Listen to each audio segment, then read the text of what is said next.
Happy Christmas and Happy New Year.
उन दिनों कैसर Augustus ने समस्त जगत की जनगणना की राजाज्ञा निकाली। यह पहली जनगणना थी और उस समय क्विरिनियुस सीरिया का राज्यपाल था। सब लोग नाम लिखवाने के लिए अपने अपने नगर जाते थे। यूसुफ दाऊद के घराने के वंश का था, इसलिए वह गलीलिया के नाजरेत से यहूदिया में दाऊद के नगर बेतलहम गया, जिससे वह अपनी गर्भवती पत्नी मरियम के साथ नाम लिखवाए। वे वहीं थे जब मरियम के गर्भ के दिन पूरे हो गए और उसने अपने पहलौठे पुत्र को जन्म दिया और उसे कपड़ों में लपेटकर चरनी में लिटा दिया, क्योंकि उनके लिए सराय में जगह नहीं थी। उस प्रांत में चरवाहे खेतों में रहा करते थे। वे रात को अपने झुंड पर पहरा देते थे।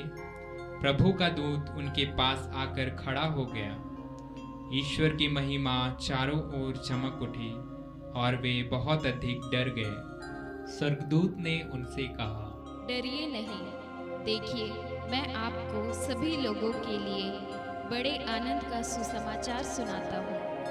आज दाऊद के नगर में आपके मुक्तिदाता प्रभु मसीह का जन्म हुआ है। यह आप लोगों के लिए पहचान होगी। आप एक बालक को कपड़ों में लपेटा और चरनी में लिटाया हुआ पाएंगे। एकाएक उस स्वर्गदूत के साथ स्वर्गीय सेना का विशाल जनसमूह दिखाई दिया, जो यह कहते हुए ईश्वर की स्तुति करता था, सर्वोच्च स्वर्ग में ईश्वर की महिमा प्रकट हो और पृथ्वी पर उसके कृपा पात्रों को शांति मिले। जब स्वर्गदूत उनसे विदा होकर स्वर्ग चले गए तो चरवाहों ने एक दूसरे से यह कहा, चलो हम बैतलहम जाकर वह घटना देखें जिसे प्रभु ने हम पर प्रकट किया है। वे शीघ्र ही चल पड़े और उन्होंने मरियम, यूसुफ तथा चरनी में लेटे हुए बालक को पाया। इसके बाद ज्योतिषी पूर्व से यरूशलेम के राजा हेरोद के पास आए और बोले, यहूदियों के नवजात राजा कहाँ हैं? हमने उनका तारा उदित होते देखा। हम उन्हें दंडवत करने आए हैं। यह सुनकर राजा हेरोद और सारा यरूशलेम घबरा गया। राजा ने सब महायाजकों और यहूदी जाति के शास्त्रियों की सभा बुलाकर उनसे पूछा, मसीह कहाँ जन्म लेंगे?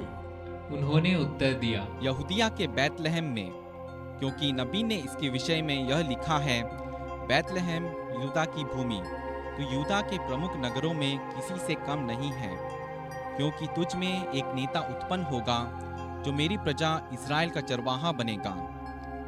हेरोद ने बाद में ज्योतिषियों को चुपके से बुलाया और उनसे पूछताछ कर यह पता कर लिया कि वह तारा ठीक किस समय उन्हें दिखाई दिया था। फिर उसने उन्हें बेतलहम भेजते हुए कहा, जाइए बालक का ठीक ठीक पता लगाइए और उसे पाने पर मुझे खबर दीजिए, जिससे मैं भी जाकर उसे दंडवत करूं। वे राजा की बात मानकर चल दिए।